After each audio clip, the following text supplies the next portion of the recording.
খেলাধুলার মূল স্পিডটা হলো আসলে আমি নিজেও একজন খেলোয়াড় ছিলাম।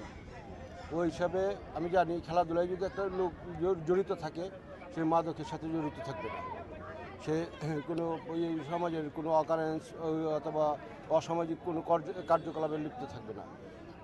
এখন হলো ঘটনা হচ্ছে আমাদের দেশে মাদক এবং পাশাপাশি মোবাইলটাও অনেকটা নেশার মতোই হয়ে গেছে। ওরা মাঠে আসে না। আর বিগত 17 বছর আসলে মানুষ রেখে সরকার অথবা এই ফ্যাসিস্ট সরকার মাঠ থেকে মানুষকে দূরে সরায় নিছে। ওরা ওদের রাজনৈতিক স্বার্থে, বিশেষ করে রাজনৈতিক ব্যক্তিবর্গ যারা আছে এরা এইগুলির আপনার মাদককে প্ররোচিত করছে, উৎসাহিত করছে, যে কারণে মাঠে মানুষ আসে না। আমরা চাই মাঠে মানুষ লোকজন আসুক, মোবাইল রেখে ওরা লাইব্রেরিতে যাক, বই পড়ুক এবং আউটডোর খেলাধুলার মধ্যে অংশগ্রহণ করুক। ওই প্রেক্ষিতে আসলে 5ই আগস্টের পরে আমরা একটু সাহস করে নামছি। এই খেলাটা অবশ্য ওই যে গত নির্বাচনের আগে আমরা চালু করছিলাম, আমরা শেষ করতে পারি নাই। আজকে মাশাআল্লাহ আপনাদের সহযোগিতায়, সবার সহযোগিতায়, বিশেষ করে আমাদের মাননীয় এমপি সাহেব গতকালকে আমাদের শহীদ প্রেসিডেন্ট জিয়াউর রহমানের 45তম শাহাদতবার্ষিকী শেষ করে সন্ধ্যার সময় গেছে। আবার উনি আমাদেরকে এইভাবে উৎসাহিত করছে, উনি বলছে যে আজকে এই খেলায় এসে উনি যোগদান করবেন। উনি আমাদের এইভাবে উৎসাহিত করছে। ওনার উৎসাহের কারণে আসলে আমরা এই খেলাটা শেষ করতে পারছি। আমরা যদি এইরকম জননেতা পাই তাহলে আমরা ভবিষ্যতে আরও আগায় যাব। 20 নভেম্বরে শুরু হয়েছিল, 16টা টিম অংশগ্রহণ করছিল। আমন্ত্রিত অতিথিবৃন্দ এবং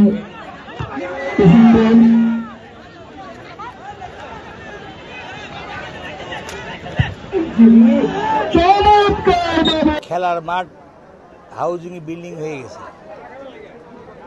আজকের যুব সমাজ, আজকের শিশুরা এই খেলাধুলার কোনো স্থান পায় না বলে বিভিন্নভাবে ডিরেল হয়ে মাদকাসক্ত হয়ে যাচ্ছে, বিপদগামী হয়ে যাচ্ছে। যেহেতু বিপদগামী হয়ে যাচ্ছে, আমাদের মাননীয় প্রধানমন্ত্রী বলেছেন পড়ালেখার পাশাপাশি খেলাধুলাও সমান তারে চলবে। তাই আজকে শহীদ রাষ্ট্রপতি জিয়াউর রহমানের মৃত্যুবার্ষিকী উপলক্ষে আমরা একটি ফুটবল টুর্নামেন্ট আয়োজন করেছি। সকল জেলার ফুটবল টিম এখানে অংশগ্রহণ করেছে। আজকে ফাইনাল খেলা। আমি আজকে আমার এলাকার সকল শিশু কিশোর যারা আছে সকলকে বলতে চাই, লেখাপড়ার পাশাপাশি শরীরচর্চা এবং খেলাধুলা অত্যন্ত আবশ্যক। সকলে যাতে খেলাধুলার প্রতি আসক্ত হয়, মাদকাসক্ত যাতে না হয়।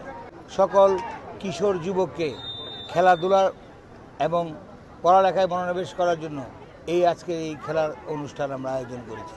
এতে এলাকার ছেলেপেলে উৎসাহিত হবে, পুরস্কৃত হবে, শরীর স্বাস্থ্য ভালো লাগবে, লেখাপড়া ভালো করবে। আমি চাই আজকে এটা আমাদের বাজিতপুর থেকে আমরা আরম্ভ করলাম।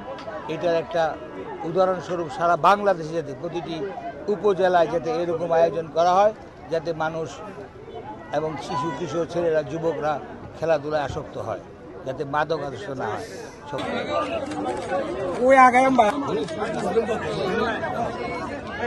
ঠিক আছে ভাই,